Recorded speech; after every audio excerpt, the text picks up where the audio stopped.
All right, here we go. Podcast number 2. We got through with podcast number 1. Thank you all for listening. This is Efrain Molina, and I got on my right-hand side, I got Victoria Muniz, and across from me, I got Pablo Garza, and our special guest today is Richard Gonzales. Well, thank you for referring to me as a special guest. I am just your office mate too. So, Richard, could you introduce me properly? We use special. This is he doesn't go by Pablo in these parts. It's Sunny, spelled Sunnie. That's not correct either. That is true. That's what we said, and we established years ago. That's your stage name. I was going to refer to him as Sunny, but then I looked at his face and he didn't look like he's in the best of moods. It's been a long day. I mean, there's two people that we know. I mean, there's Pablo and then there's Sunny. Well, the reason I think Sunny's not in the best mood is he just shared a story about some see-through sheaths at his haircut, and that may have disturbed him quite a bit. I don't know. I know, Sunny. Tell us a little bit about your new haircut. I like it to start off with. New haircut. I walked out with less hair than I walked in. It was great. The concerning thing about my haircut was that they used a new, I don't know, are they called sheaths? The coat. I think it's a smock. The plastic, whatever that plastic deal is, they put over you so you don't get hair all over your clothes. It was black, but it had a see-through clear circle in the middle where the haircut lady could make sure she could see your hands as they're applied to your crotch. And I can only imagine that was invented because haircut ladies, or not just ladies, haircut people, barbers and barberesses. I think boys are barbers, and then it's like a hairstylist. They were having isn't issues. Like a barberess, like kind of like a baroness. Like they're really good with haircuts. I don't know, but I think the issue that they were having was people touching themselves underneath the sheath while they were getting their haircut. What I don't understand is how that was the first thing that you thought of, because when you said it, I was like, oh, it's because everybody wants to text or be on their phone while they're getting their haircut. Or if you're like for girls that are getting their hair dyed and you have to sit there for an hour, then it's like you want to look at your phone. But the first thing that you would think of is like, oh, guys are in here touching their junk while they're getting their $15 haircut. It's just that you look down and all you see is your hands and your crotch. And you're like, maybe I shouldn't put my hands here. That would definitely make me a little bit uncomfortable. I don't know. Not that I'm doing anything. It's weird. But yeah, maybe they could be on their phones too. Leave it to the only girl to have that one thought. The rest of the guys are like, yeah, this is for dudes that masturbate while they're getting a haircut. Yeah, it happens. It happens, does it? I mean, obviously it got invented. Where do you get your haircut at, Richard? You know what? It's off the books. It's off the maps. Yeah. Masturbate cuts? Master cuts. We'll give you the best 10-minute haircut money can buy. 2-minute haircut. Oh, I was being generous, I guess. Anyway, what are we talking about today, guys? We've got Richard Gonzales on the podcast today because, he's one of our best friends. He's one of our OGs. That is true. He's been with us. We've known him since we all worked at the DA's office together. But Richard Gonzales is running for state rep of what district, Richard? That would be District 41. And we want to talk to him a little bit about why he decided to run and among other things. But Richie, why did you decide to run? I think that's a good question. Let's loosen up a little bit before we get into the hard stuff, man. Okay, all right. But before you started to have all these political aspirations, how did it start at the DA's office with all of us? Let's see. I think I met I met you first. As a matter of fact, you were pretty stuck up back in those days. I don't know much has changed. I had to be. And then we met Ef'n, who was already there ahead of us. And then Sunny walked in with apparently a briefcase full Seriously? I rember that. With some candies, Skittles. A briefcase on the first day. I don't like Skittles. I know. No one liked Sunny. No one likes it. No one liked you, Sunny, at the very beginning. Fair enough. Okay, but first of all, so like when Richard and I started, we started as interns. And I think they made a cruel joke with us to say that there was only one position that was going to be available to be hired once we got our bar results. So I was like, okay, how do I get this motherfucker fired before, even though we're both just interns? Implant a gay porno in his briefcase. That might have gotten me That hired. wasn't enough. It was, yeah. I mean, I just remember Victoria. I mean, she was all right. She was cool, I guess. She was kind of that the teacher's pet of the office. I wanted to get the job. She was teacher's But pet. then even after we got the job, I mean, there was always our hour and a half Hooters lunches that we would invite you to, but you were too cool to. I don't think we're supposed to talk about that. Well, here's the thing too. When I started going, y'all got pissed off because you're like, oh, now they're not treating us real good because we have a fucking female sitting at the table. I remember y'all made those comments. I know. But wasn't it always fun though, having the Hooters like waitress like figure out like which one is her husband? Right? None of them. None of them. You're a lawyer, but you're a girl. Do those things exist? She's a very I'm like, good no. lawyer. I'm like, a no, very good lawyer. More like a lawyer and part-time babysitter with you all, but No, that was the last of our free appetizers once Victoria started coming. So much for the fried pickles, man. Jeez. I know. But no, man, it's been a while since we've all known each other. yeah, our whole We're legal going on 10 careers. years. Jeez. No, but I think what brought us all like really close together was the main fact that we all found each other in a hopeless place, kind of like that Rihanna song. Is it Rihanna? I think it's Rihanna. Is it Yeah. Rihanna? But right? no, we certainly did find each other in We a found hopeless love. place. I think that's what it's called. Yeah, I mean, not hopeless, but maybe no supervision whatsoever. That is for sure. A desolate place. We had our licenses, and that was basically it. Yeah, I think Ef'n had started maybe 4 months before we did, and they told him he needed to teach us how to try Yeah, cases and to a jury trial. Richie and I were there. I think maybe a month or two before you had started, because you started in what, like December? I started in December. Okay, That's so Richie and I got into a court Mid-November? Yeah, right before Thanksgiving, I think. And then I remember I was getting ready for docket in County Court 5, and then I got a call from Homer, and he's like, hey, we have this new hire. His name's Pablo Sonny Garza. Be nice to him and show him what y'all do. I was like, okay, whatever, Homer, I'll be nice to him. And then all of a sudden, I see this dude walk into my office in a suit and a briefcase, and I'm thinking, you're newly licensed. You just started. What the fuck is in that briefcase? There were M&Ms in the briefcase. School supplies. There was pens, multicolored pens. Highlighters, I'm sure. Highlighters, absolutely highlighters. And I didn't know if maybe I was going to have to take a file home to work on it. I discovered that day that they have a no file take home policy. At least in misdemeanor, yeah. Yeah, I at wouldn't least in trust misdemeanor. Well, what do you have to take home in misdemeanor? That's It's like true. this DWI is super complicated. the complaint so you can review it. But when I saw you, Sonny, the first time I saw you with that briefcase, the first thought in my mind was, man, that is the best looking 50-year-old I've ever seen. I wonder what type of workout he does. A briefcase? Seriously? Not a JanSport, not anything No. millennial-ish? It's Not even like a messenger bag or My mom bought it for me, guys. So There's no shame in that. There's no No shame. I had to shame. carry it. I had to No carry shame. it. Okay. No okay. shame in that. Now we all feel like dicks for making Yeah, fun of you. yeah. We made us feel Thanks, really Victoria. 10 years later. 10 years later. We're still shaming Sonny for his attire. And I think it was so bad that Sonny never brought the briefcase back. I don't think I've seen it since No, 2010, man. I think you were emotionally scarred by us making fun of you. No, y'all didn't really make fun of me till like I 3 don't- years after. I was like, I don't think he knew that we were making fun of him until much It was, later. to my it was face, an at inside least. joke, yeah. wasn't- Not to my face anyway, but yeah, so that's where we met Richard Gonzales, and that's where we became friends with him. And we've been working on all different kinds of cases ever since. But like I've said before, we are lawyers, guys. That doesn't mean anything we say here is to be taken as legal advice. We don't represent you in anything. This is our legal disclaimer. So this is an entertainment podcast, so hopefully we can entertain you with our stories and with the stuff that we talk about. So that being said, we know where Richard's coming from. We'll save all the hard questions for a little later.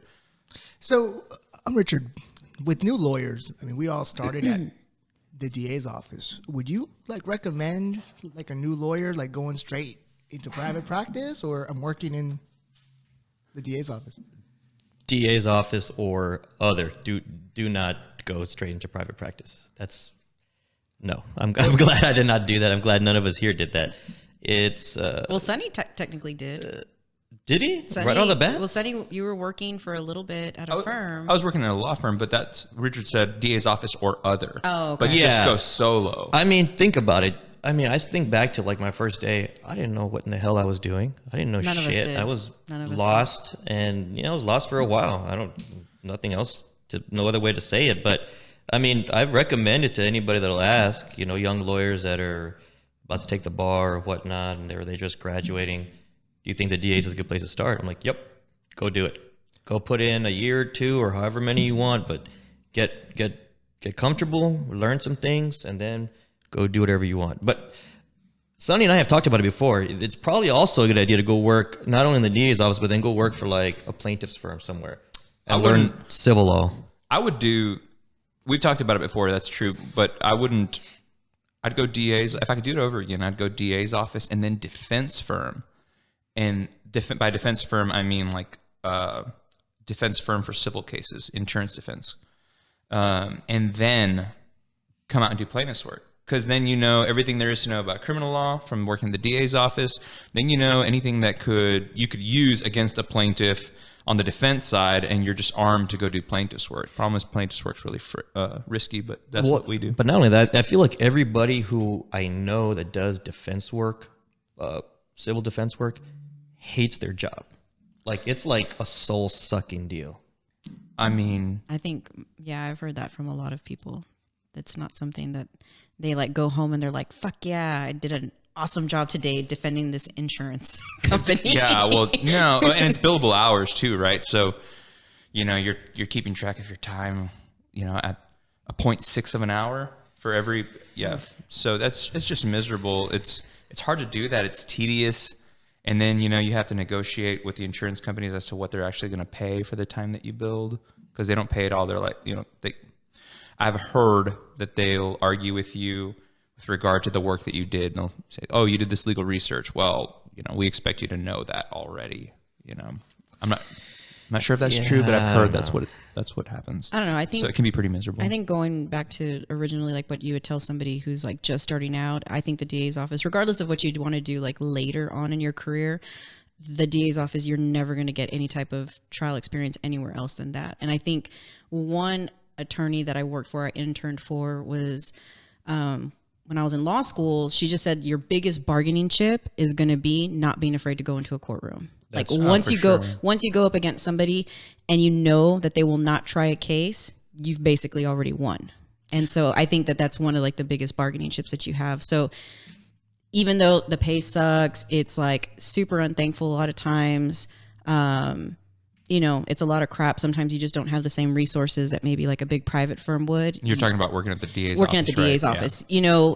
It does have those disadvantages, but what you get in return, I mean, it's priceless in my opinion. Yeah, no, that's my bargaining chip. I tell that to my clients. It's I'm terrible at negotiating. I get very frustrated. I don't like to negotiate. I think Richard holds the same position on this. Yeah. I know how to try a case though. Yeah. I know how to present it to a jury. I don't know what your case is worth, but I know it's worth more than what they're offering you. So let's go see what a jury thinks. Well, one thing I can say with the DA's office is you'll always make some really good memories out there. It was never no shortage of strange and curious individuals you run into. Well, speaking of like not being afraid to go into a courtroom, not being able to try a case, the one case that is legendary that I hear sometimes at bars, written on bathroom walls. What kind of bars are you going to that's written in bathroom walls? Infamy.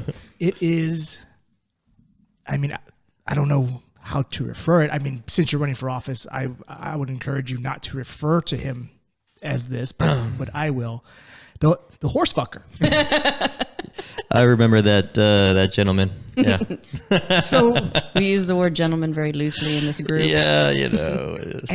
And you prosecuted that case, right? More than one time, yes. He was a habitual offender. And I think I had one of his cases too when I went into that particular court that his cases landed in. I never had to deal with the horse fucker. No, not me. I had the unfortunate privilege of getting to see the surveillance camera. And I think Victoria saw it with me. I saw it too, with the dingy underwear. The dingy underwear, man. I don't want our poor viewers to have to be But I mean, but subjected to explain this. what exactly the case was happened? about. Or what allegedly happened. And ladies and gentlemen, we can talk about this because the case has been disposed, if you're wondering. Well, nothing allegedly happened. The guy, number one, pled guilty, and number two, I saw it actually go down with my own two eyes. I mean, he had sex with a horse. Yeah, so it was technically Wait, considered wait, an animal wait. cruelty Hold- case. You saw it with your own two eyes, like you were there, or No. Whoa, whoa, whoa! I may be many things, but that I am not. Did he give the horse feed first? No, but he at least had the courtesy to like pet its head, when it was all said and done. hey, When it was that's, said and done? Not before. Like, No. he lit a cigarette and he blew it in the horse's face when he finished. you know what? That's more than what some people do in a relationship. We laugh about this, but I actually feel bad for the horse. Well- Yeah, absolutely. Well, I mean, the thing is, one of the supervisors went and talked to a vet and was like, "Look, realistically, I really don't think the horse even felt anything." So That was the defense, wasn't Yes, it? It that can't be was the animal defense. cruelty if 'Cause- you didn't inflict any pain. exactly. So I just think I remember. I think the neighbor. Some people were just talking about like, bro, because it wasn't even his horse. No, it yeah. was the neighbor's horse. It's like, dude, like get your own fucking horse. Then. It's your dog. Hey, horses are expensive. I am in no way condoning what he did. It was wrong. It was gross. I think the guy had some severe mental, like maybe issues. No, it wasn't. I think maybe it was for sure. But Sure had some. It was such a bizarre case for us to deal with as like baby lawyers. You're like, what? Like, usually you get like your standard DWI, maybe like a criminal trespass, a whole bunch of like of the same stuff, and then you get that one case, and you're like, what? Mm-hmm. What the hell is this? But the crazy thing is that the horse, whatever you want to call him, he came back even years after we left. He was still getting busted doing the exact same kind of stuff.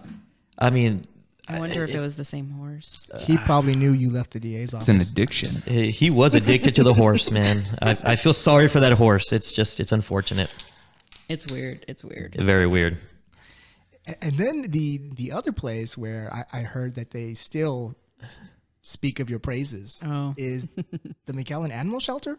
What happened there? No, Palm Valley. Palm Valley? Man, you know what? They should have had a statue of me erected in the front yard holding a cat or bird looking real Ace Ventura style, man. What happened there? What happened there? Tell us. Well, there was an old tactic that I learned from Mr. Ef'n himself back in the day where, if a case is, the facts aren't that great and, it's kind of a weak case for us, you just try to get something out of it. You don't necessarily want to prosecute this guy, but you don't want him to go scot-free. So, And when he says get something out of it, we're not talking about any type of personal benefit. No, We're not any talking type of about personal benefit, no. Some type of consequence that they need to suffer. Correct. So it's usually, they have to pay a fine, go do some community hours, go take a class of some nature. And then, we would consider dismissing the case.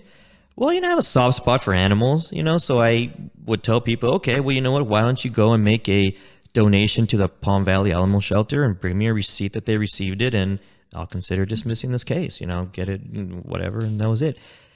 Funny enough story.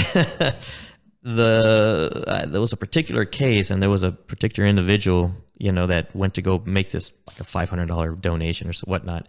The people at Palm Valley Animal, from what I was told, I have no way to confirm this whatsoever, but they had never been donated that much money at that point in time. And so they were like super thankful for it. I felt good, but I mean, I did it pretty regularly to Palm Valley Animal. So, to all those dogs and cats and employees, I was trying to help you all out. I think you left out the best part, right? I don't know. Which is it? Now, The fact that they took our right to do that on all other cases away after. yep. No, that wasn't me. That was another individual that worked after us that got those rights revoked. I'm a humanitarian at heart. What can I say? All right. So what else is going down? I think what I've been reading all over like social media right now is the Sherryland like hazing. The Sherryland hazing incident. Yeah. Right? Yeah, that is just. I think at this point, no one really knows what the facts are. If you look like online, there seems like there's 7 or 8 like different versions of what's been happening. Yeah, there's 7 or 8 different versions from what I've heard. And what I've heard is, it's hearsay, right? It came from somebody else. I heard it's nowhere near as bad as what's been posted on social media. And then, of course, we have other people who say it was worse than what's posted on social media. I think the important thing is that one thing to look at is that it happened where in Nueces County, Corpus Christi. in I think Corpus is what, Christi, so Nueces County. Yeah, And it happened in Nueces County. There's an investigator. I think there's an investigator assigned to it. They've investigated it. I don't know how far they are in the investigation. It's something that I read online too. So it was reported to the authorities, So- right? Yeah. it's So on like the sounds of basically it. the basic facts are that the swim team went to some swim meet there in Corpus, and some hazing went down Right. Allegedly. Allegedly. with some of the students. Well, I think the issue is that one of the students who is accused of hazing is the principal's son. Oh wow. Yeah. Yeah. And that's what's promulgating this whole conspiracy theory that they're covering it up. But you know, as an attorney looking at this thing, you look at it and you say, okay, you've got a conspiracy theory that it's the principal's son and Sherryland's working to cover this up, but you've got Nueces County investigator, you've got, you know, probably Corpus Christi PD on that. Mm-hmm. What connections could anyone from Sherryland possibly have up there that would influence them to not investigate this fully and come down with charges if charges are necessary? Well, I think the big issue from what just the little that I read on it was that maybe nobody was like notifying parents or nobody was basically talking about it, which I get it because I get it from both ends. Because one of the things that I found pretty disturbing is that they're putting names of like some of the kids involved like online. If they're 18, yeah, that's their big thing. That's But what I'm even seeing. then, they're kids, you I know? agree. And if they're like an alleged victim or even alleged defendant at this point, I think that it's very dangerous to do stuff like that. You know, coming from like the DA's office, we dealt with adult cases. We never posted about them. We never talked about, you know, defendants by their name. You know, if the news gets a hold of them and they do that, that's fine.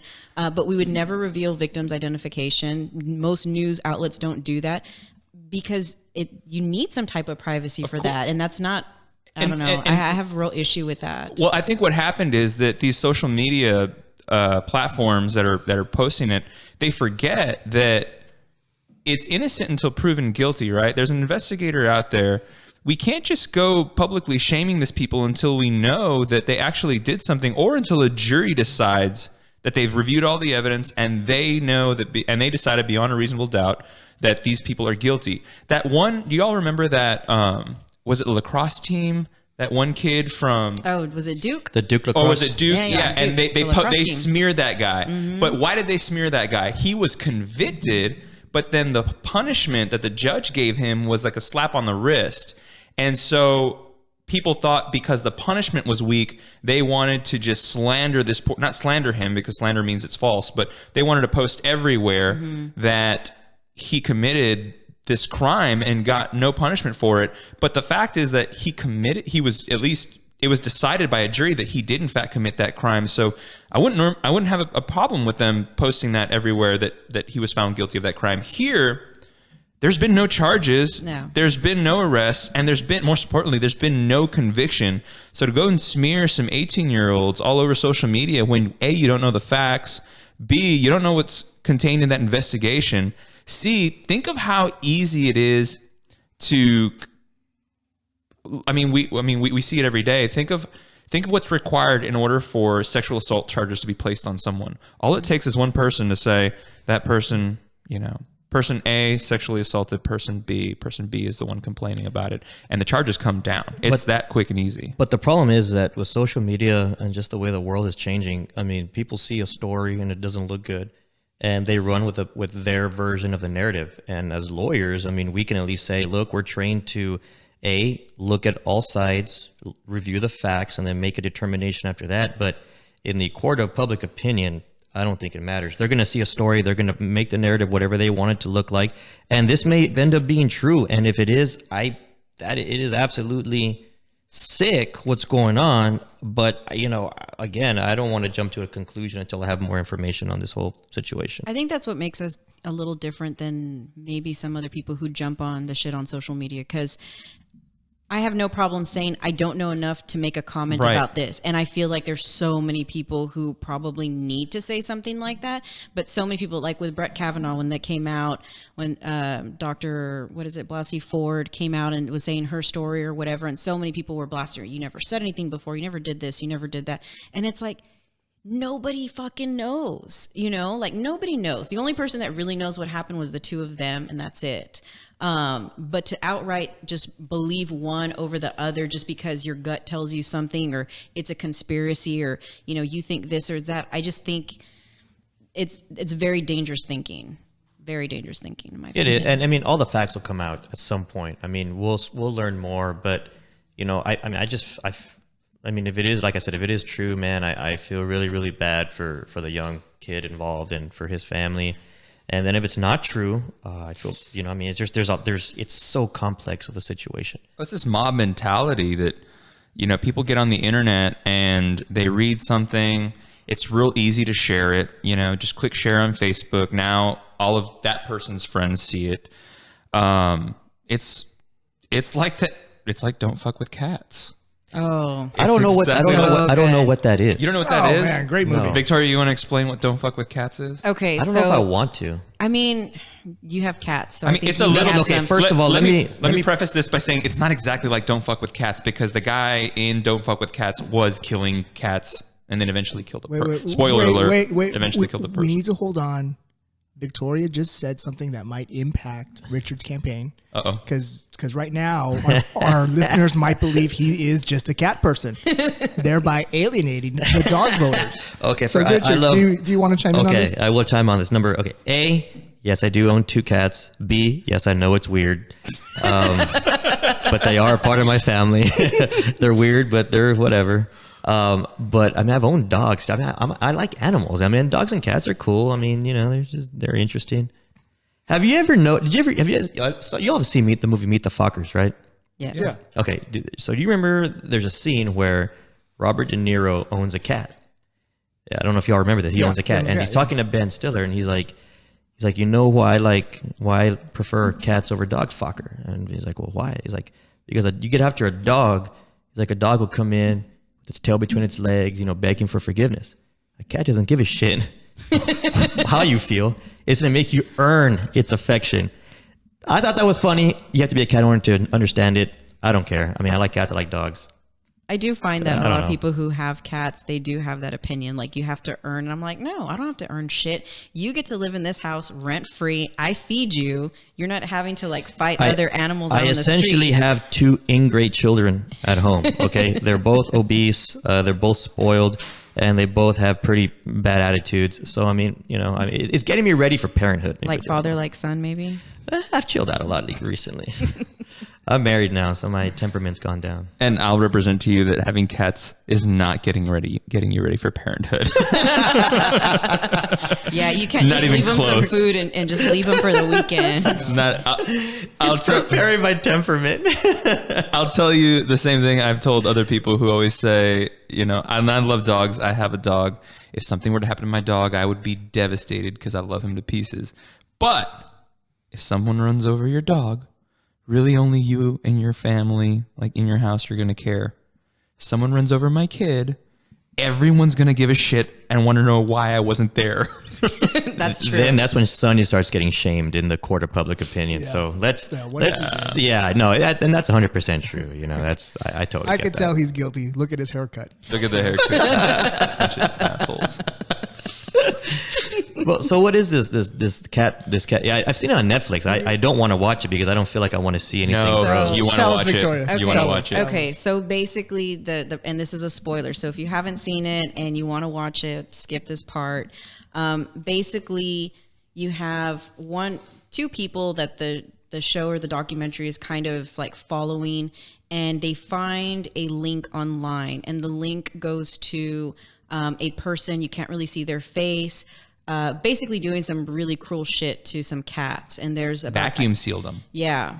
And there's two videos that go out, and then this one girl she just kind of makes it her life mission to try to find who this piece of shit is, and then she creates like a group of people, and I think on Facebook. Yeah, on Facebook. And John Green joins. And then there's he's a guy. my favorite. He's awesome. But basically, what they do is they look at these videos and they try to figure out in what part of the world is this. They're looking at like a blanket that was made. They're looking at the outlets. They're looking the at vacuum cleaner. The brand of cigarettes that happens to be on the bed. They're looking at everything to try to figure out and to pinpoint where this is and who this motherfucker is. And then they start getting like tips along the way as far as like where to, I guess, take their investigation. And then they end up getting a name of a person. They start looking him up, and it's just bizarre. Like, it's you want to go off from there? They find the guy. What this dude who's like basically posting these videos killing baby cats, he eventually kills a person. Yeah, That's a natural Well, what progression. happens is he starts to enjoy this cat and mouse game that he's playing with these internet nerds. that's basically what I say nerds as a compliment. I mean, I think what they did was pretty incredible. But the fact of the matter is that they chased him. He liked it, and he kept on killing animals, and then it led to him killing a human being. Well, that's what the nerds are saying. When they interview the theory. nerds, that's what they're saying. They blame themselves. Because one of the theories is that, I believe that. and They bring did. it up. They say, did we basically push him to this? Because this takes place over a couple of years, where it's the cat videos are released. I think I don't remember what year, but What it was country like was this in?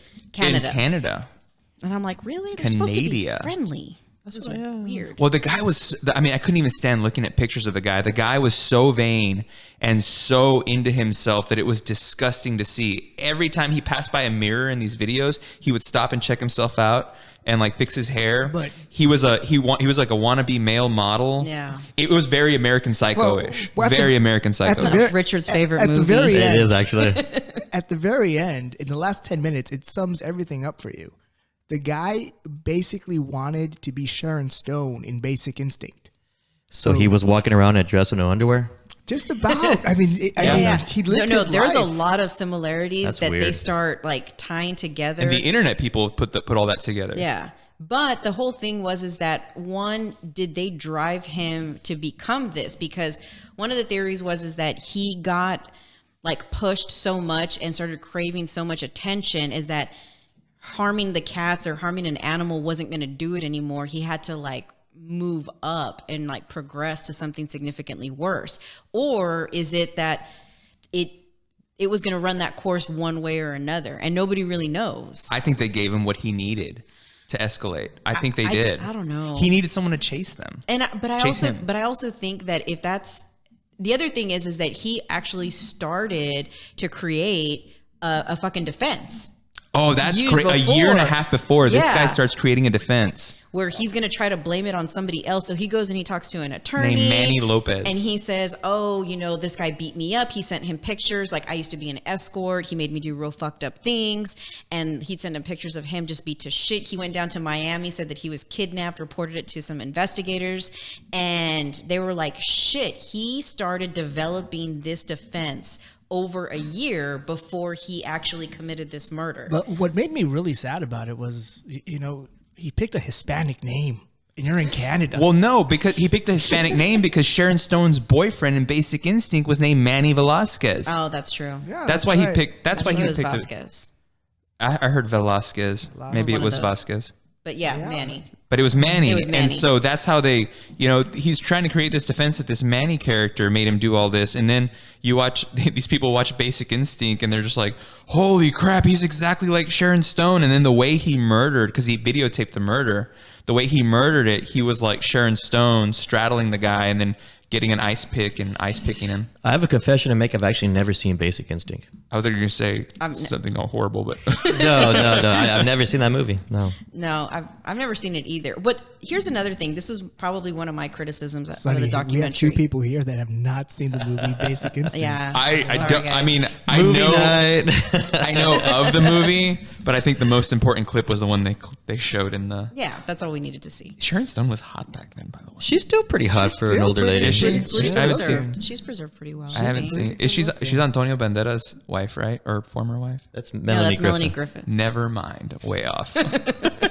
No, but one of the things, so I started, when I was watching it, I'm one of those, it's really terrible. When I watch like one of these types of documentaries, I like to Google and see like what else information, and they left out, in my opinion, some really important information. This is what I was going to tell you, Sonny, like you needed to finish watching it because I wanted to bring it up, is that this guy, what was reported online is that he had some severe like mental health issues. He spent some time in a mental hospital when he was younger. His mom made mention of it, which I thought was pretty bizarre. Like, oh, at 16 he left the house to like pursue like a modeling career or something like that. I don't know if y'all remember like him saying, and I'm like, that's really weird to just like let your kid at 16 like leave the house. No, he ended up in a fucking group home, and then his dad was like some I think established like Nazi, and who was also diagnosed with paranoid schizophrenia. He was diagnosed with paranoid schizophrenia. He was also, I think, diagnosed with dissociative personality disorder, which most people consider split personality disorder. So I'm like... But the court appointed a doctor to analyze whether or not he was competent to stand trial. Yes, I did see that part. But I felt like all of that stuff... I feel like, because I had this conversation with Ryan also, my boyfriend, where I always wonder that if this kid had stable parents, if he had some better access to mental health, professionals, would he have gone in this direction? Or was this just also like he was on the train and he was set to go to this destination one way or another? I mean, there's tons of people who grew up with really fucked up families and messed up agree. parents, and they don't go And out they don't killing go and do that. people, Yeah, that's probably a topic for one of our next next podcast. But before we move on to our next topic, don't fuck with cats. Should people watch it, Victoria? Yes, I think so. Now that we told you everything about it, yeah, go for it. Before we move to the next topic, I want to give 2 new TV show recommendations, both on HBO. Everyone should check them out. Number 1, The Outsider. Dude, it's super weird. You're the third person who's told me Yeah. That show's weird, but in a good way. Yeah. And The New Pope. That's a good one too. That's the one with John Malkovich? Yeah, but it's like season 2 of The Young Pope, which was last year with Jude Law, and it's just it's sounds like it might be dry. It's actually not. It's pretty good. Yeah, just Richard's top 2 shows. I don't have HBO. I was going to make a joke about And both of sounds dry, them but it's happen not. to be like HBO shows, right? Yes, I'm in no way affiliated by HBO, nor am I here to plug HBO. I'm gonna have to check your campaign finance reports. See how They're much- clean. Not They're all men how much clean. they're can afford contributing. HBO. Both 2 HBO shows. Okay, well, let's circle back to that one question that Sonny asked you. You're running for Right. District 41. Right. Why are you running?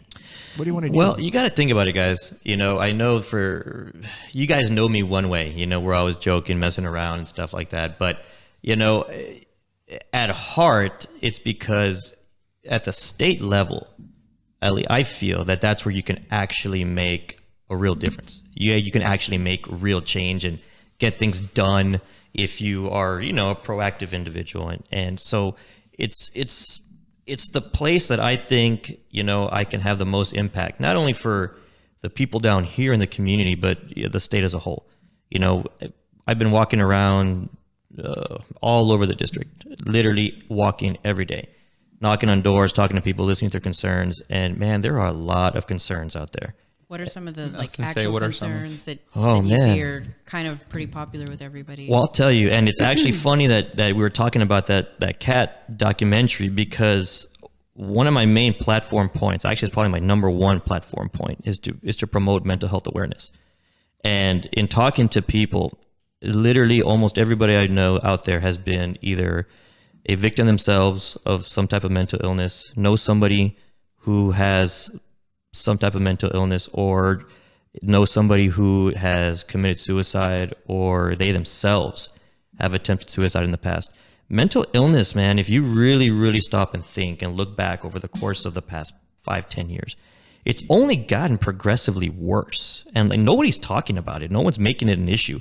It's like that bastard stepchild. They know they're there, but you're not paying attention to them. I mean, do you think it's getting progressively worse because it's actually getting worse? Or do you think that now that we're more sophisticated with medicine and with diagnoses, is that a correct word? Diagnosis is that we're able to diagnose more often than not mental illness, as opposed to just saying that guy's weird? Well, the thing is that, it depends how you look at it. A lot of people suffering from mental illness actually do not go and seek help. I mean, you just don't. People... I'm not making light of the situation. But you talk to people and they are not speaking up because they don't want to be seen as that person or the crazy or the major stigmatism. And so the way that if you look at what's going on, suicide rates are really increasing at like an alarming rate, and people should be worried about that. I mean, I was just out talking to a family just last week. Said that her 12-year-old son and his classmates openly talk about suicide. That's crazy. Can you believe that? That's nuts. That's nuts. And dude, when I was 13, 12 years old, You were just trying to look at boobies on Cinemax. that amongst other things. But it's a That's not false. That's not true. I mean, that's not, yeah. But when you really think about it, guys, That's not just something that we thought about It at wasn't. that age. It wasn't like a it wasn't. concern. And now you have, like I said, times are changing, technology is changing. Bullying's becoming an issue. I mean, look at all the mass shootings we have. Look at the suicide rates. With social media, I think. Social And media, I think that has a lot bad. to do with it. I always think about like what bullying was like, quote unquote bullying was like when we were younger, and it was like you would just talk shit to somebody, in the hall, or you said something to somebody else, and it got back to that person. But then that was it. And like 2 to 3 people at the most heard Yeah. about it. Right now hundreds. But of now, people and it's see not it. even so much like that they have access to like a bigger platform, but I just feel like kids have gotten like just crazy meaner. And not all of them. I know a lot of like high school kids or whatever, like my nieces, my little cousin, just the sweetest. And I can't really picture them being just mean like that, but they tell me stories and I hear about like what some of like other kids do and say and what they post. And it's just, it's fucking shocking. So Richard, do you think it's mental illness, or do you think it's more of a cyberbullying issue that you're looking at? Well, I think they would go hand in hand. I mean, you have to look at it and we'll look at it from one lens and say, okay, so someone's being bullied. That could lead to depression. That could lead to anxiety. If that person feels that they don't have an outlet, or they're afraid or ashamed to let it be known that they're hurting or that they're depressed, what's the next gradual step? You can start going into alcohol abuse, opioid abuse, suicidal thoughts. That, from a bullying standpoint, that seems to be the progression. But on the flip side, it is actually just mental illness. People suffering. And man, let me tell you, you would not believe the people. When I talk to them, they are literally crying, and I'm not making that up. They are literally in tears, and it's amazing to me that they're willing to open up about the things that are really going on in their lives. You're running for state representative, Richard. Correct. How can you, as a state representative, what does a state representative do, and how, as a state representative, can you help that situation? Well, look, state representative, the main thing, they're in charge of creating law in the state of Texas, right? And of course, you represent your district. The way that we could tackle mental health, and it's not an easy fix, because number one, nobody's brought it up. So they know it's there, but they need to shine a spotlight on it. But, in all the research we've done and the people we've talked to, you can create programs, positive programs that start to erase some of that stigmatism. Let these people know, hey, it's okay to reach out. It's okay to feel this way, and not make them feel like they're, lost or forgotten, or that they're weird. That's number one. Number two is funding for programs. There are a lot of local organizations down here that are doing a lot of really good work, but they're underfunded. There's just not enough for them. And nobody's taken the time to go and sit with them and figure out a solution. And there may not be an easy solution, but it's at least starting this conversation to start moving this thing forward.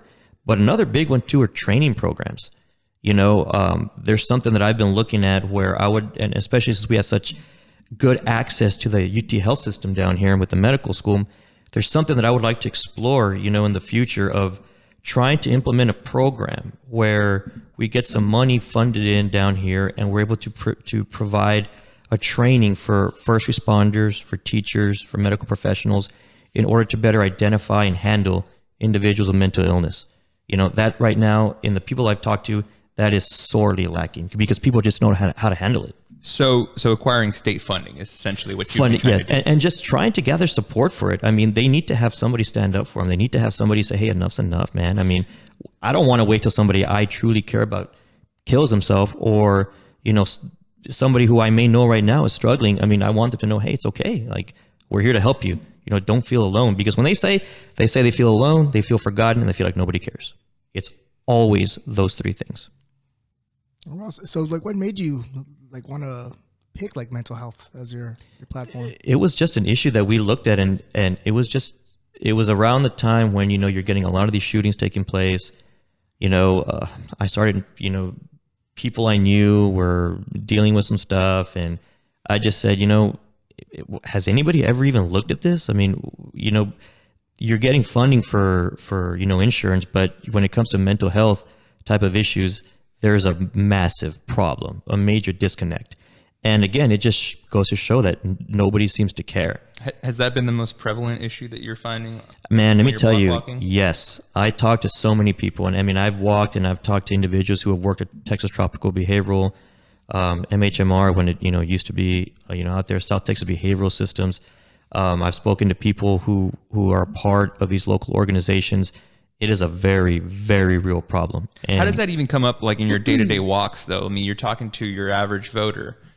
Are they the ones bringing it up, or is it no? As a matter of of fact, on the back of my push card, I list out and explain a little bit about my top three, platform points, and my number one is mental health. So I briefly, explain each one, but that is all. That one is the one that I would say out of the three that gets the most conversation starting material. And they just say, "Oh, you know what, man? Well, my son has dealt with depression, and we don't know what to do, this and that." Or they say, and I'll share a story. Just last week, I met these two young ladies. One of them, her cousin, killed himself 2 years ago. She's tried to take her own life, was unsuccessful. The other one is a former, a military woman, and she's suffering from PTSD, and they're saying the same thing. No one cares. We're on our own. So when they see somebody finally stepping up to the plate to at least make it some kind of an issue, they're grateful, and that just tells me I'm on the right track, and it makes me want to, work harder because I know I can make a difference, to try to at least get the conversation started. Okay. And so when is election day, and what do people got to do to go out there and vote? Well, election day. Well, let's see. Early vote starts on February the 18th, so it's right around the corner. That'll last until February 28th, and then election day is March the 3rd.